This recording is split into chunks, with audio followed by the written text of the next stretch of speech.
Good evening. I'm Judy Woodruff on the NewsHour on this day honoring Martin Luther King Jr. President-elect Trump meets with King's son, despite a war of words with a surviving civil rights leader, Congressman John Lewis. Then Mr. Trump makes waves overseas, calling NATO obsolete and signaling the U.S. may ease sanctions on Russia. And one man's journey to understand his hometown's racist history leads to insights into a still deeply divided America.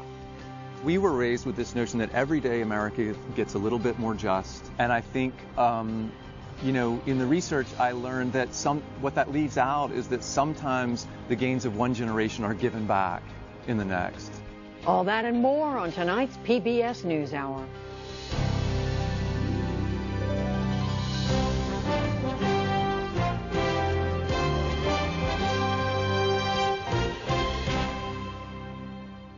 Americans have spent this day honoring the life and legacy of Dr. Martin Luther King Jr. It comes amid an open conflict between another iconic civil rights figure and the nation's new leader.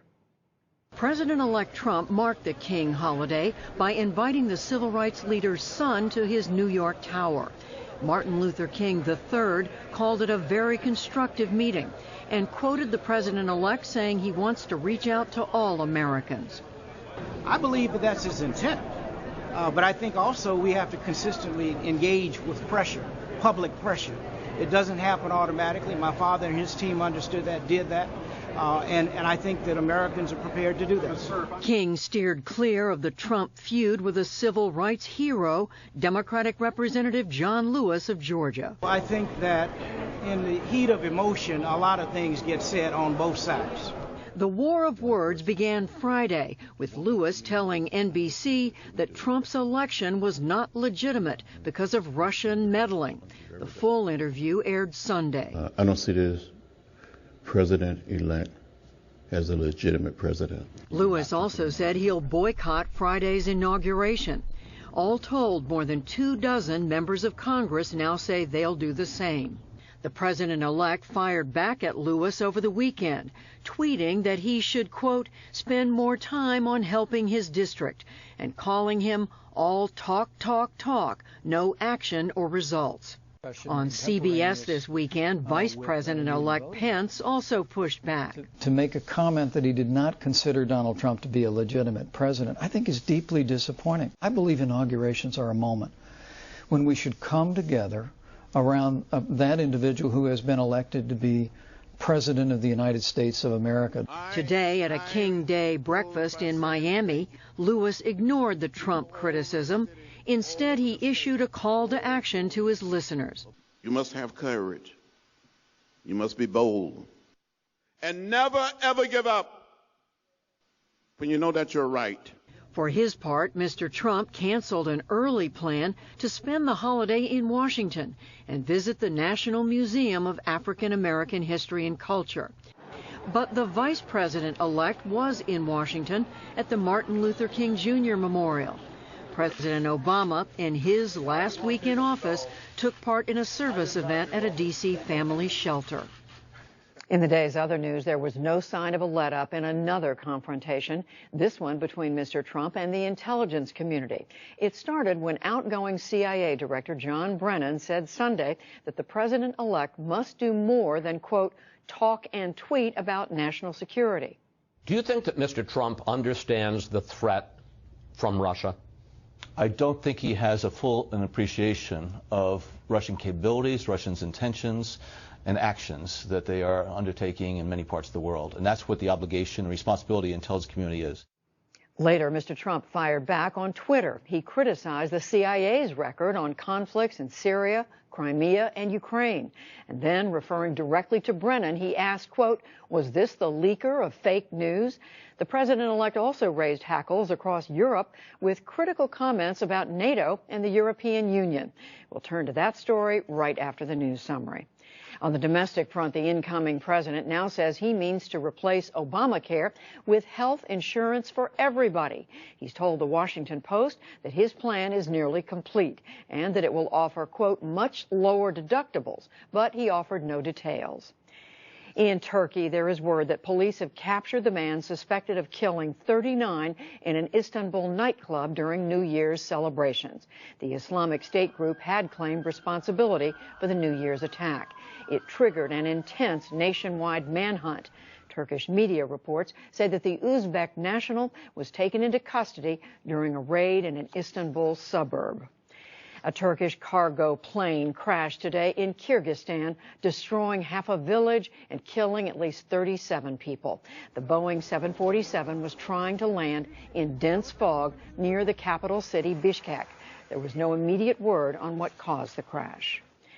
There is a startling new report about wealth inequality around the globe.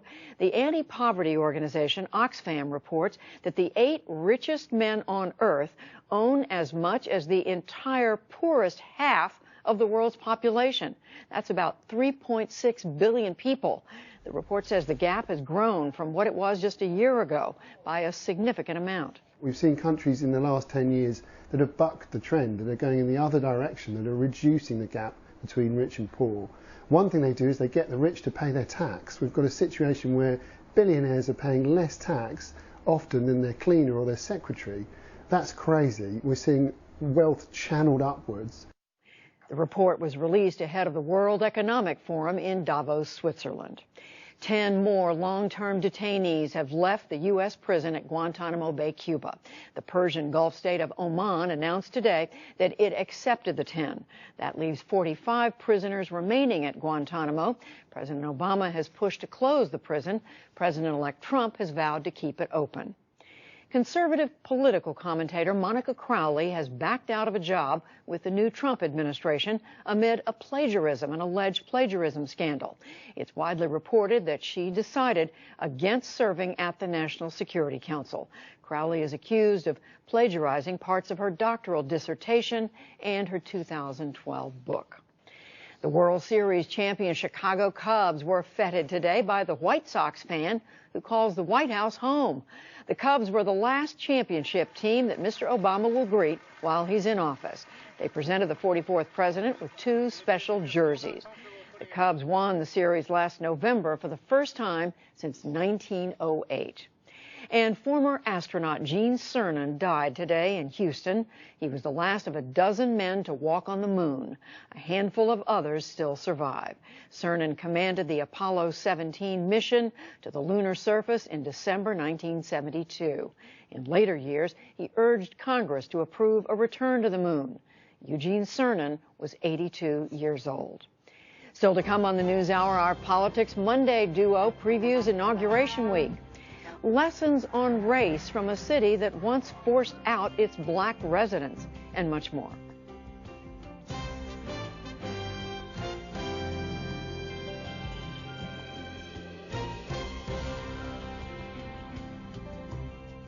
Beyond his social media statements over the weekend, the president-elect had much more to say in an interview with 2 European publications. He opined on the usefulness of NATO and the European Union, on the stability of Germany under Chancellor Angela Merkel, and on Brexit. John Yang begins our coverage. As hundreds of U.S. Marines touched down today in Norway, a move designed to reassure nations nervous about Russia, European officials were digesting President-elect Trump's latest comments about NATO. He told the Times of London and the German newspaper Bild that it's obsolete because it wasn't taking care of terror. And the other thing is the countries aren't paying their fair share, which I think is very unfair to the United States. In fact, the only time the alliance's mutual defense provision was invoked was to help the United States after the 9/11 terror attacks. Hundreds of NATO troops died alongside Americans in Afghanistan. Mr. Trump had made similar statements during the campaign, but this latest barb came just days after his nominee for defense secretary offered a starkly different opinion. NATO, from my perspective, having served once as a NATO Supreme Allied Commander, is the most successful military alliance probably in modern world history, maybe ever. The Kremlin agreed with the Trump assessment and said NATO's main goal is confrontation. But it said little about the president-elect's suggestion that he might drop U.S. sanctions on Russia in exchange for nuclear arms reductions.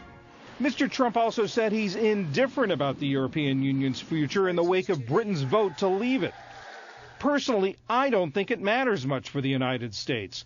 Look, the EU was formed partially to beat the United States on trade, so I don't really care whether it's separate or together. The president-elect had special criticism for German Chancellor Angela Merkel. He said she had made a catastrophic mistake in taking in thousands of migrants and refugees. And he said he'll start off trusting Merkel and Russian President Vladimir Putin equally, but said that may not last. The chancellor answered today in Berlin. I think for us Europeans, we have our fate in our own hands. The president-elect made his points again. Once he is in office, which he is not at this moment, we will of course work together with the American government. Then we will see what sort of cooperation we can achieve. Outgoing Secretary of State John Kerry went further in a CNN interview. Well, I thought, frankly, it was inappropriate for a president-elect of the United States to be stepping into the politics of other countries in a quite direct manner. The secretary said ultimately it's for Mr. Trump to explain himself because, as of Friday, he's responsible for that relationship. We get reaction to Mr. Trump's comments from two people with extensive experience managing European relations. Nicholas Burns was a career diplomat. He was ambassador to NATO during the Obama administration. He's now at Harvard University, and he joins us tonight from London. Here in studio, Heather Connolly. She was Deputy Assistant Secretary of State for European and Eurasian Affairs during the George W. Bush administration. She's now Director and Senior Fellow of the Europe Program at the Center for Strategic and International Studies, a think tank in Washington, D.C. Thank you both for joining us. Mr. Burns, let me start with you, former ambassador to NATO. Donald Trump says that NATO's obsolete because it doesn't take on terror, unfair to the United States. What's your take? He's completely wrong about that. I was ambassador to NATO for President George W. Bush, actually, on 9/11. And on 9/11, when we were attacked from al-Qaeda in Afghanistan, the NATO allies came to us in Brussels. They said they wanted to invoke Article 5 of the NATO treaty, an attack on one of us is an attack on all of us. They came to our defense big time. They all went into Afghanistan. They bled, died, and were wounded for us in Afghanistan. They're all still fighting in Afghanistan. We fought the terrorism of al-Qaeda and the terrorism of the Taliban and other terrorist groups in Afghanistan. So Donald Trump is exactly wrong. And I can tell you, having been in London today, people here are just flabbergasted by this interview in the Times of London. To denigrate NATO as obsolete, to root openly for the weakening of the European Union, to castigate Angela Merkel, our strongest friend in Europe. We have not seen an American president be so openly critical of our allies in 70 years, and yet he doesn't criticize our adversary, Vladimir Putin. It is mystifying. People here are uncertain about American leadership. It's a very poor and unwise way to start his term in office. Heather Connolly, the larger point, your take on the remarks, but also specifically on NATO. He says it's unfair because the other countries aren't paying their fair share, that the financial burden falls on the United States. Well, it's certainly been a bipartisan comment to get European countries to increase their defense spending. And that's something that NATO countries pledged 2.5 years ago to substantially increase their defense spending, and they're doing that. The challenge is the United States is safer because NATO exists. When we join with our allies to, whether it's defeating the Taliban in Afghanistan, supporting those in Iraq to beat back ISIS, to protect NATO when Russia invades a neighboring country, it makes America stronger. It's a part of U.S. national security. So when you're criticizing NATO and saying it's obsolete, you're actually degrading U.S. national security. And that's what has us all so confused about Mr. Trump's comments. It's okay to say Europe's not spending enough, and we need to increase that spending. But we get an enormous benefit out of the NATO alliance. Let's drill down on some of the other things that he said in the interview. Ambassador Burns, what about this idea of lifting sanctions on Russia, which were put in place for their annexation of Crimea, in exchange for an agreement on arms reduction? It's hard to see the logic in this agreement. Everyone, of course, wants to see nuclear stability between the United States and Russia. It's the highest priority. But we can achieve nuclear arms stability and reduction based on the interests of both sides. For Donald Trump to say, I will do this, I will reduce nuclear weapons with Russia and give them sanctions relief, Russia crossed the brightest red line in international law by invading and annexing Crimea and then dividing eastern Ukraine and the Donbass. And of course, it's been threatening our NATO allies, the Baltic states. Those sanctions are in place by Europeans, Canadians, and Americans as leverage against Russia. And the sanctions cannot be lifted until Russia removes its forces from eastern Ukraine.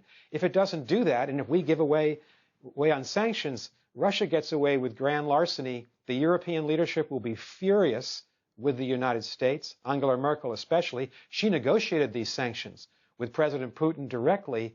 And so I think it's very unwise. It gives away American influence. It would be a weak policy by the United States, not a strong policy. Heather Connolly, is this sort of essentially offering to accept this annexation of Crimea in exchange for something else? Is this sort of like a business deal? Well, exactly, Rabbi. We're talking about two separate things. The sanctions relate to the annexation of Crimea and the invasion of eastern Ukraine. A nuclear arms agreement, let's step back a minute. Russia has been in violation of the INF Treaty for many years. Now, steps have not been taken to address those violations. We're seeing where announcements of moving of Russian tactical nuclear weapons near NATO borders, near now U.S. troops. We do need to address this, but we're mixing apples and oranges here. Again, nuclear stability, I agree, is very important. But right now, and I thought President-elect Trump had mentioned that he wants to strengthen America's nuclear arsenal. Perhaps I misunderstood. So are we reducing? Are we increasing? But we have to watch very carefully Russia's military modernization. They're actually increasing their strategic nuclear deterrent. They may be at a point where they're accelerating that program. We have to be extremely mindful. This is protecting U.S. national security. And Russia, as General Mattis noted, really is a near-term threat, could be an existential threat. So let's keep our eye on the prize here and not start conflating two very different things. Nicholas Burns talked about this equating Vladimir Putin and Angela Merkel. What's your take on that? To be honest with you, that was the most... I'm sorry, Nick. No. I'm sorry. Go ahead, Mr. Ambassador. Sorry, just the time delay. I just wanted to say Angela Merkel's our strongest ally. Vladimir Putin's our greatest adversary. To equate them is an insult to Angela Merkel. And Europe is our largest trade partner, largest investor into our economy, and largest ally. Europe really matters. Donald Trump says we're indifferent to the future of the EU. The EU was formed to put aside war between France and Germany and unite Europe in peace. It's done that. We should support it. We've got less than a minute left. Mr. Ambassador, let's start with you. Overall, what does this say about what's ahead for U.S.-European relations? A very rocky start for the administration of Donald Trump. I have to believe that Rex Tillerson, the new Secretary of State incoming, Jim Mattis, the new Secretary of Defense, they understand the value of NATO. They understand that we're the leader of the West, and I hope very much that Donald Trump will agree with them and shift these positions. But Heather Connolly, who's speaking for the administration? That's the question, and we're going to need to get some clarification on that. Just to underscore, European solidarity, unity, it is an incredibly important trade and investment partner to the U.S. We cannot want Europe to be divided, to fall apart. They're too important to U.S. national security. 70 years ago, another great Secretary of State and Defense, George C. Marshall, made his Marshall Plan. This was a massive investment in Europe. The United States has invested in Europe. We are the beneficiaries of it. We cannot let this go away. It's too important. Heather Connolly, Nicholas Burns, thank you both very much. Thank you.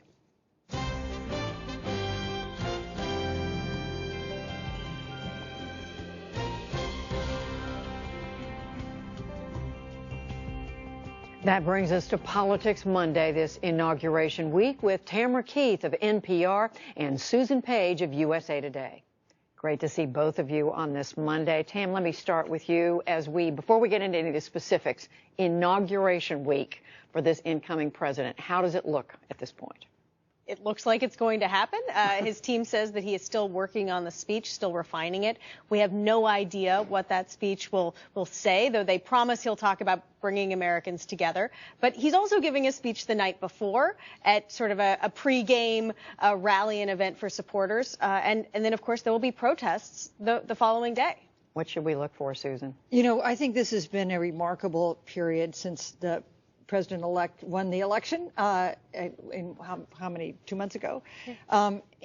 Because usually this has been a time when Americans kind of come together. There's an era of kind of good feeling, at least for a little while. We haven't seen that with this. We've seen really a continuation of the rhetoric we heard during the campaign, and some of the divisions have persisted. And Donald Trump is going to be inaugurated with the lowest approval ratings of any president since we started to take polls. So this is going to be, we overuse the word unprecedented when it comes to Donald Trump, but there are many ways in which this period of time has been unprecedented. And part of that, as we've been discussing and reporting earlier in the program, Tam, is this back and forth over the weekend between Congressman John Lewis, who said he did not view Donald Trump as a legitimately elected president because of the Russian interference in the election, but then Mr. Trump's coming back at him and saying you should be doing more in your own district. What are we to make of all that? And also saying that he's all talk, talk, talk and no action, which many people took issue with, given that John Lewis is a civil rights hero, icon.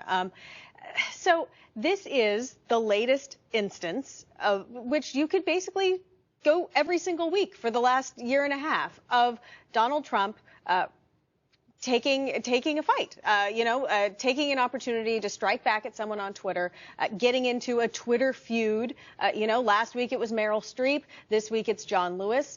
Many times he has gotten into feuds with people who you would consider to be people that you wouldn't want to touch, that politically it's just not worth going there. But Donald Trump he will not just sit back and let someone insult him. And the way John Lewis did insult him really hit him in a soft spot. Susan, is there evidence that this kind of response on the part of the president-elect helps him in some way? Well, it may help him with his core supporters who have elected him maybe in part because he is so combative, because he never fails to counterpunch if he thinks somebody has taken a punch at him. And there are even some defenders of John Lewis who think Donald Trump is the legitimate president. That's a very serious charge to make against someone who's about to take the oath of office. But that he is a figure of such respect, of such iconic status in the United States from the civil rights struggle, that he was particularly an appropriate person to have a counterpunch. And now we have more than 24 members of Congress saying they will boycott the inaugural ceremonies. Now, sometimes members of Congress, I think, haven't shown up because who would notice if every member of the House was there? But this has now become a rallying cry and another sign of the divisions that Donald Trump will face when he moves into the White House. Tamara, how much should Donald Trump, who is Republican, will be a Republican president, be concerned about his relationship with the African-American community? I mean, after all, this is not a group of voters who supported him. Right, and this continues by about a little bit more than 2/3 in a new Pew poll of African Americans say that they do not approve of the job that Donald Trump has been doing in his transition of explaining his policies or where he's going. That's far worse than he ranks with white voters, for instance. So this is a problem. It's a problem that Donald Trump has, at least on some level, tried to address. He brought Steve Harvey to Trump Tower. He talks about wanting to help, but almost always he focuses on, well, I want to help urban centers. I want to help crime-ridden urban areas, which many in the African-American community have been hearing him say throughout the campaign and hearing it as an insult and sort of misunderstanding the fact that large numbers of black people live in the suburbs, for instance, and are quite affluent. But today he did meet with the son of Dr. Martin Luther King Jr., Susan. He did, and of course this would be, I think, the 88th birthday of Martin Luther King Jr., and so a good day to meet with his son and to think about some of the issues that Martin Luther King raised. Well, I want to turn to something else that Donald Trump said in one of the interviews he did over the weekend with the Washington Post. And Susan, I'll start with you on this, in which he said in so many words that they were talking about health insurance and what's going to happen to Obamacare. And he said he promised insurance for everyone. How are we to interpret this? So a revelation, I think, to all of us, including congressional Republicans who work on this issue. Health care, what a tough issue. We saw that with the passage of the Affordable Care Act. But in this interview with the Washington Post, Donald Trump said he would have insurance for everybody. It wouldn't be a single-payer system. It would be a great system and less expensive. So if that's true, that would be terrific. But people who work in healthcare say that is a really tough thing to do. And we think that it's possible that what we're moving toward is healthcare access for all, not coverage for all. Access to all is something that Paul Ryan, the House Speaker, has talked about, and that would be still an achievement, but an easier thing to do than coverage for all. And Tam, I wanted to ask you what Susan brought up is that how does this square with what Republicans have been saying they want to do? Right, and what she said, universal access. There's a big difference between coverage for all and universal access. And one thing that Republicans have talked about a lot recently is how President Obama said, if you like your plan, you can keep your plan. If you like your doctor, you can keep your doctor. And they point out that that simply proved not to be true. And Donald Trump and his team are tiptoeing very close to making promises that in the not so distant future could be held against them if it doesn't become a reality. I mean, I think lots of people would love to have health insurance for everyone. Many people would like to have health insurance.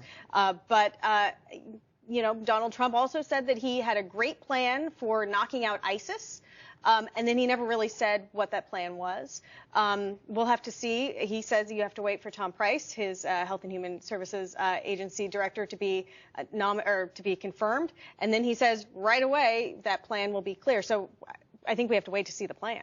And just finally, in a few seconds, Susan, his incoming Health and Human Services Cabinet Secretary designate is in a little bit of hot water right now. That's right. A story that CNN first reported that he bought some, when he was a member of Congress last year, he bought some stock in a biomed company, then a week later introduced some legislation that would help that company, and then got a campaign contribution from that company. Chuck Schumer, the Senate Democratic leader, has called for an investigation of that. And it comes in the wake of a Wall Street Journal story last month that reported about stock trades that Tom Price had done. So watch this space. We'll see where that goes. Susan Page, Tamara Keith, thank you both. Thank you. Welcome.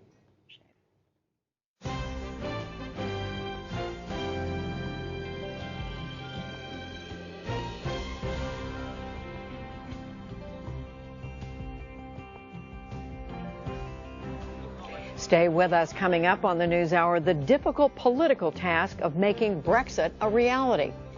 Plus, when for-profit colleges leave students with no degree and a mountain of debt. But first, painful divisions that many Americans thought the country had moved past were brought to the surface after the recent presidential election. In fact, the Southern Poverty Law Center has been keeping a running tab on a spike in hate incidents across the country. Special correspondent Duarte Geraldino reports tonight from an area outside Atlanta where lingering racial scars are still being examined for lessons on how to move forward. And a warning, the story contains some graphic and offensive language. In 1987, race and class divisions erupted as African-American leaders and their supporters tried to march through Forsyth County, Georgia, an area just 40 miles north of Atlanta. Where did the people who come from who were shouting, "Nigger, go home"? A moment of extreme division captured in one of Oprah Winfrey's first shows. She came to Forsyth after it was thrust into the global spotlight because an unspoken ban on black people was, all at once, being exposed, challenged, and proudly defended. My name's Frank Shirley. I'm the head of the committee to keep Forsyth and Dawson County white. There were thousands of white people that came out to join our white people's protest. First time anyone, including myself, had seen black faces in Forsyth County. Yet there were also whites in the area like Patrick Phillips, who joined African Americans to oppose the ban. He was just 17 at the time. All around me, all of these people started, chanting white power. And at that point, I realized that I had stumbled my way into the middle of the Klan's victory celebration for having stopped the march. At that point, what goes through your mind? I was horrified and kind of shocked. Phillips says the march came at a time when the community was feeling pressure from what it considered outsiders, a time when speaking up against the racial ban could make you a target. I still feel a little bit nervous talking about all of this openly now. But lately he's been doing a lot of talking about his childhood in North Georgia and how his experience can help all Americans make sense of today. what's happened in the last couple of months, the ugliness of the campaign, the racial rhetoric, and the divisiveness. And I think there are people who want to interpret that as a kind of wrong turning in America. I think the other way to interpret it is really more of a revelation of some currents that have been there all along. Phillips is the author of Blood at the Root, A Racial Cleansing in America. The book is his way of making sense of the place where he grew up. The story that I was told, the myth was very simple. White people rose up, they drove out their black neighbors, they were kept out for 100 years. What I now know is the racial cleansing in 1912. We followed his trail of discovery. It begins here at a cemetery beside Pleasant Grove Baptist Church just outside of Cumming, Georgia. What is this? So this is the grave of May Crow. She comes into the story of Forsyth County's racial cleansing because on September 8th, 1912, she disappeared in the woods about a mile from her house, and all hell broke loose in Forsyth County on the day of May Crow's funeral. According to various accounts, 18-year-old May Crow is walking alone in the woods when she's struck repeatedly with a rock, reportedly sexually assaulted, and left for dead. She was hit so hard that her eye was dislodged from her skull and left hanging. She's always kind of sent her. Debbie Vermont is May Crow's grandniece. She keeps a portrait of her in her living room. My grandmother always said that she was known to be the prettiest girl in Forsyth County. Word of the attack spread quickly. Suspicion soon fell on a group of young African Americans. Local media condemned them, describing the trio as, quote, the fiendish, low-browed, guerrilla-type Negroes. Enraged by the news, a mob immediately lynched one man. You believe that some of your distant relatives took part in this lynching? Yes, some of them I am fairly sure they did. These were the most aggrieved and grieving, who wanted justice for what had happened to their loved one. 2 others, both teenagers, were arrested, tried, and convicted. A prominent doctor volunteered land near his home for the court-ordered execution. An estimated 5,000 people showed up to watch the hangings. Well, my grandmother would have been 18 months old, sitting in her mother's lap. Watching someone being lynched? Right. So do you believe that those 3 people, the 2 teenagers, the one young man in his 20s, do you believe they were innocent? I do believe they were innocent. I do believe. And I believe it's a huge cold case that's still sitting there to try to figure out exactly who did it. Stories like this were common in the Jim Crow South, but what was unique in this case is what happened next. Newspapers of the day describe a series of late-night attacks on black families, a campaign of terror by whites. The Night Riders won. It worked. They succeeded in their goal of driving out the entire black community. More than 1,000 African Americans banished. They largely erased all the signs that that community had ever been there. At one point, this land belonged to the black community of Forsyth County. But not everything was erased. Phillips has spent 10 years looking for physical evidence of Forsyth's black community, remains of burnt-out churches, and lands from which African Americans were driven off. Why is it so difficult to find all this stuff? Well, I have a land lot number, and that's it. Today, much of this land is high-priced real estate, but when Phillips first came, it was a different place. In 1977, when my family moved to Forsyth, the place was changing quite a bit. The completion of Highway 400 in the mid-1970s suddenly made Forsyth viable as a bedroom community for professional people working in Atlanta. Those newcomers weren't always welcome, though. At the time, fewer than 40,000 people lived here, and some were willing to use extreme measures to protect their way of life. Today, more than 200,000 people live in Forsyth, and thanks to a surge in new businesses and high-paying jobs, it's one of the wealthiest counties in the nation.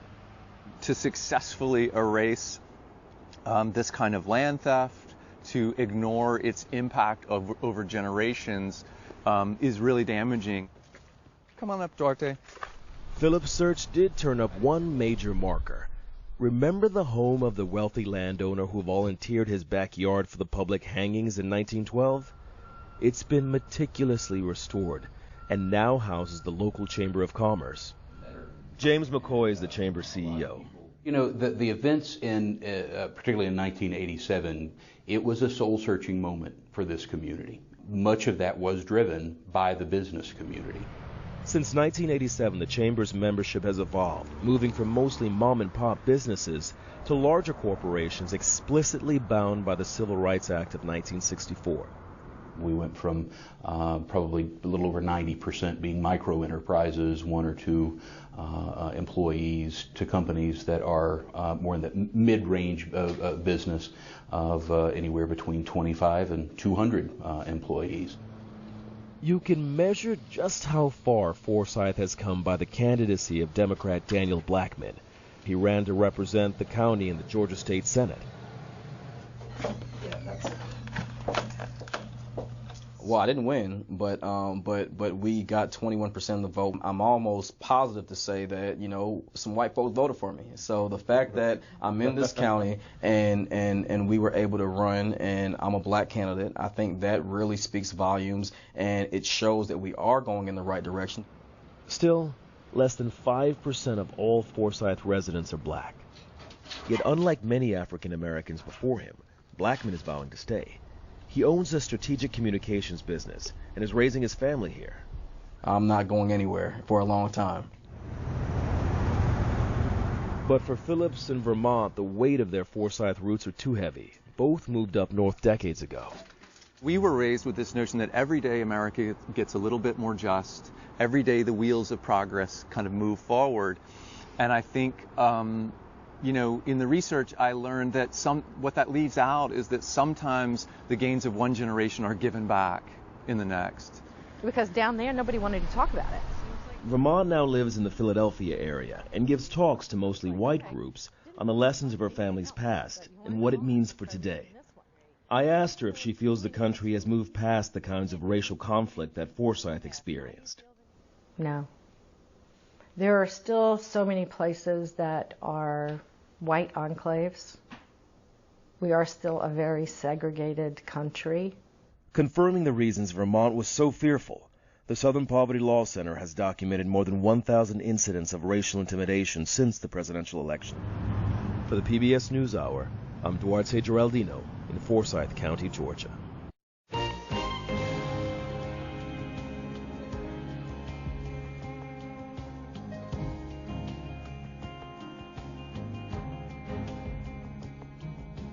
In London tomorrow, British Prime Minister Theresa May will unveil her plan to follow through with Brexit, the UK's decision to leave the European Union. But the mechanics of executing the move to get Britain out of the EU are causing tensions inside the British government, and with opponents who would like to stop it from happening at all. From London, special correspondent Jennifer Glass reports.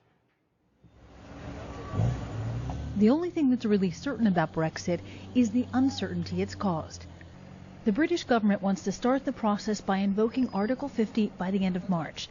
That's the clause in the Lisbon Treaty that allows states to withdraw from the EU. It would start the clock on the 2-year deadline for the UK to exit the European Union. But there are obstacles in the government's way, like John Shaw and Wynne Edwards. They lead a group of British expatriates living in France who want to delay or defeat Brexit altogether. It affects us profusely because we've made our lives there, we've invested there, and if we are made to leave, or if we don't enjoy the rights there that we enjoy at the moment, it would severely affect us. The UN estimates 1.2 million UK-born people live in other EU countries, which give them the same rights as any European. I've got a right of work. I've a right of living there forever. I've got a right of owning property. I've got a right of transferring my property to my family when I die. I've got a right of use of health care. All of these are rights which are conferred on me as a result of living in the EU. But Brexit would likely end those rights, so Fair Deal for Expats and others have taken their case to the British court system to argue that only Parliament can call for a break with the EU. The government says the Brexit referendum gives it the right to decide how Britain exits. Hello, France, London. Those from other European countries living in the UK are also watching anxiously for the results. There are so many French here that London is called Paris on the Thames and is considered the 6th largest city in France. Patricia Connell, founder of France in London, says that's why Parliament should be the one to decide if and how Brexit happens. There should be a discussion, there should be debates in the House of Commons about it and how it should be done. And I think that's that point that is being argued at the moment about the triggering of Article 50 without Parliament, debating and agreeing on it, and without a vote taking place, then it shouldn't be triggered. In November, the High Court ruled in the opponent's favor, saying that Parliament indeed should be involved. Now the British government is appealing to the Supreme Court. Parliament member Anne-Marie Trevelyan campaigned in favor of Brexit and says just because the popular vote was close, with 52% in favor, doesn't mean it should be discarded. I wasn't, terribly thrilled when Tony Blair got elected as Prime Minister, but I didn't suddenly call for a second referendum and say that the people were wrong. If a majority, it's a simple equation. If it's a majority decision, then that's the decision we go with. That's how democracies work. Trevelyan says no matter how the Supreme Court rules, she's confident that the outcome will be the same, with Britain eventually leaving the EU. Coming out of the EU will ensure that we're not stuck in a very, very sluggish customs union, but we're able to be the greatest free trade nation on earth again, which is what so many people want. And you talk to businesses, they want to be freed of the regulations and of the drag pressures that being stuck within the EU trading bloc creates. But it's not at all clear exactly how businesses would be affected. East London's Canary Wharf is home to some of the world's largest banks. Brexit would likely mean tighter trading rules with Europe, and that has some thinking about moving out of the UK. Billions of dollars a day are traded here, making London the biggest financial center in the world. But Brexit could change that, and cities like Frankfurt, Paris, and Dublin are all vying for possible business as banks consider leaving. You could have got odds of actually 12 to 1. Market strategist Mike Ingram says financial services in Britain employ about 2.2 million people, accounting for 12% of the country's GDP. That won't be easy to move. I mean, at the end of the day, you cannot deconstruct what is, on paper, one of the most important financial centres in the world overnight. Let's say we go to Dublin, low tax rate, they speak English, right time zone, etc. Physically, how do you decamp that many people? Wynne Edwards says an even more critical concern is the instability to Europe in general. World Wars I and II, in fact, wars going back to centuries, have set nation against nation on the continent. He worries breaking apart the Union will foster more strife. I think you need to cast your mind back to what's happened in history. And just without going into it, I cannot believe that anyone would not want a united Europe.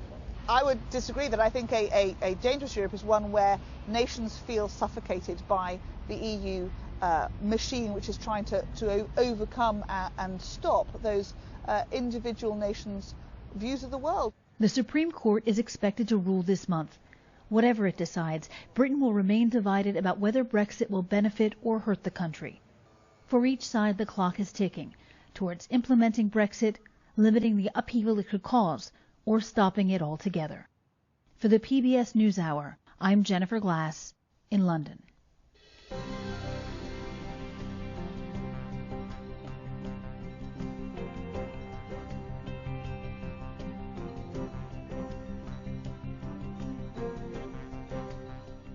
Student loan debt is an issue facing many Americans and can take years to pay off. In particular, the problems some students face at for-profit schools are getting closer scrutiny. Marketplace's Lizzie O'Leary has the story. It's part of our series, How the Deck is Stacked. It's in partnership with Frontline and Marketplace and funded by the Corporation for Public Broadcasting. Before she became a mother, New Yorker Danielle Adorno dreamed of working as a pastry chef. When she came across ads for the Art Institute of New York, it seemed like a great fit. And she says school administrators promised her a lot. They were very adamant on their job placement rates, boasting over 90% job placement, boasting about their chef instructors working at Nobu and all these high-end restaurants. You would think, oh, okay, I'm going to get the quality education that I'm looking for, because that's what it's about, quality. I figure if I'm going to pay that amount of money for such a short program, I'm going to be getting something out of it. And that was not what happened. She claims the school never helped her get work in her field. And she says employers don't value the degree in the way she thought they would. She's no longer paying her loan company her $25,000 debt. They don't deserve a single penny out of me because I did not get the education I paid for. You did sign a contract when you took out that money. I did. And I also thought, I feel like it stopped being about education and started becoming about consumerism. I'm paying you for a service. I paid you for an education. I paid you to train me. I paid you to give me this 90% job placement rate that you boasted about. You told me you were going to place me in a job, and instead I got a program that was shutting down. The Art Institute's parent company, Education Management Corporation, was the target of a federal investigation. Department of Justice officials say the company acted as a recruitment mill. It reached a $95.5 million false claims settlement, but there was no determination of liability. This kind of abuse hurts not only taxpayers, but also the students. The Art Institute of New York's website says it is no longer accepting students, and the campus has been put on probation by their accreditor. In the last few years, the Obama administration put many new regulations in place to address aggressive marketing and job placement claims by several for-profit schools. Too many of these for-profit colleges, some do a fine job, but many of them recruit kids in. The kids don't graduate, but they're left with the debt. Earlier this month, the Department of Education released a report saying many for-profit graduates aren't earning enough to reasonably repay their loans. 1 out of 4 career training programs are at risk of losing their federal funding. The University of Phoenix has 215,000 students, the largest for-profit college in the country. Stephen Trimble was 27 years old when he decided to take classes at the University of Phoenix outside Philadelphia. I did not have a degree, and I thought that getting one would allow me to advance in my career better, faster. It would allow me to earn more money. Trimble took out a private loan for $30,000 in 2008 to study business management, but dropped out before finishing, and then fell behind on his payments. He says that had a domino effect. It's decimated my financial life. My credit score is probably 150 to 200 points lower than it should be. I couldn't get a mortgage if I wanted one. My house is in my wife's name. Trimble and Adorno are part of a group of Americans who turned to for-profit schools during the Great Recession. There was very rapid growth in the for-profit sector, much of it big companies. I mean, the University of Phoenix is a prime example. And they signed up all kinds of people who had no idea what they were getting into. So that's a problem. Finishing school is a challenge for many students enrolled in these kind of programs, according to Sandy Baum, a senior fellow at the Urban Institute. On average, people who go to for-profit institutions are much more likely to borrow more, and not to be able to repay their loans. It's pretty clear from the data that the crisis is centered around people who start college and don't finish. Trimble is not alone. The overall graduation rate for private for-profits is 27%, versus 58% for public and 65% for private nonprofit schools. The university touts success stories like Gail Marquis, former Olympic athlete and Wall Street banker, profiled here in this advertisement. My schedule is not a 9 to 5, but I was able to balance my life, my work, and the schooling. Like many for-profits, the student population at the University of Phoenix is largely first-generation college students, minority and female. Phoenix declined PBS NewsHour's interview request, but suggested we speak with Steve Delahunty, one of their satisfied alumni. He graduated with a master's in technology management. When you speak about the standards that the for-profit universities are looking at, they're being held to some standards in terms of return on investment for the federal dollars that people are using to go to these institutions that a state school and a private school are not held to. But the for-profits being judged by the people and whether or not they're getting good jobs out of that, when in fact, of course, with the tuition at like a private college is way more expensive than a for-profit college. The University of Phoenix stands by their educational model and told PBS NewsHour in an email, quote, "For more than 40 years, University of Phoenix has provided high-quality, career-relevant higher education for working adults, an underserved segment of Americans." Phoenix also points to the Department of Education statistics showing the school's average annual cost is below the national average for large private institutions. The school also says the salaries of its alumni who had federal financial aid 10 years after graduation are, quote, above the national average. For the full statement from the University of Phoenix, go to the PBS NewsHour website, pbs.org/newshour. The recent closure of schools like ITT and Corinthian means many former students have been left with debt and few job prospects. The Obama administration implemented a debt forgiveness program for students who believe they were defrauded or that their schools violated state law. So far, the Department of Education has approved loan discharges of at least 28,000 former Corinthian students. But there are many other former for-profit school students in limbo, like Danielle Adorno. She applied for loan forgiveness multiple times with no resolution so far.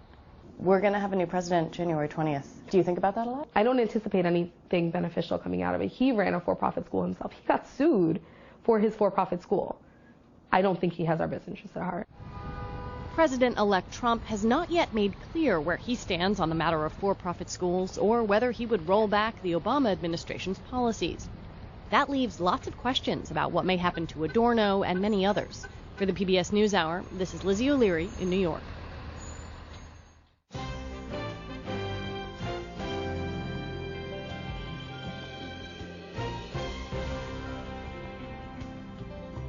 Finally tonight, what can we learn about life from those facing death? Chaplain Carrie Egan's new book is called On Living and is the latest edition in our essay series, In My Humble Opinion. When people learn that I'm a hospice chaplain, they usually have one of two reactions. They either say they could never do that job and change the subject completely, or they have questions, lots of questions. One of the questions I hear more often than I would have thought is about people's last words. People are enormously curious about what people who are actively dying talk about. Have you ever heard anything really amazing? What's the craziest deathbed confession you've ever heard? Should I plan out my last words? That last question seemed really odd to me the first time someone asked, but I've been asked it at least a dozen times, so it's obviously on some people's minds. The questions don't actually match up with what typically happens when someone is dying. Instead, I suspect they're coming from a sort of Hollywood movie or television idea of what dying should be like. Clean, calm, bizarrely romantic, always with a good sense to close your eyes before taking a long sigh and limply tossing your head to the side. And beautiful, urgent, life-altering utterances. So if this is what you think happens in death, I can see how you'd feel a lot of pressure to get it right. When someone asks me if they should plan their last words, the short answer is no. People who are dying are often unconscious for days before they die. Sometimes they're in pain. They're often highly medicated. Honestly, most of the last words I've heard are so mundane, I can't even give an example. When you know you have a terminal diagnosis, death often takes a person by surprise. You might not even know that your last words are your last words. But there's a longer, more complex answer too. If you have something so important to tell your loved ones that you feel the need to plan out what to say, then why would you wait to say it? If it's so important that you're worried about it now, then say it now. Ask for forgiveness now. Say you love someone now. Share whatever wisdom you have with the world right now. Here's the thing. When people ask me about dying words, what they're really asking is, what is so important in this life that it should be the very last thing we talk about? So instead of asking, what do other people talk about? Ask yourself, what do I really want to talk about now? And that's a really good question. That's a really good thing to ponder. A lot to think about there. And you can watch more of our series, In My Humble Opinion, on our website. Also on the NewsHour online right now, social media site Instagram is trying out a new tool to help users at risk of self-harm and eating disorders. Will it influence the future of mental health treatment? All that and more is on our website, pbs.org/newshour. And that is the NewsHour for tonight. I'm Judy Woodruff. Join us online and again here tomorrow evening. For all of us at the PBS NewsHour, thank you and good night.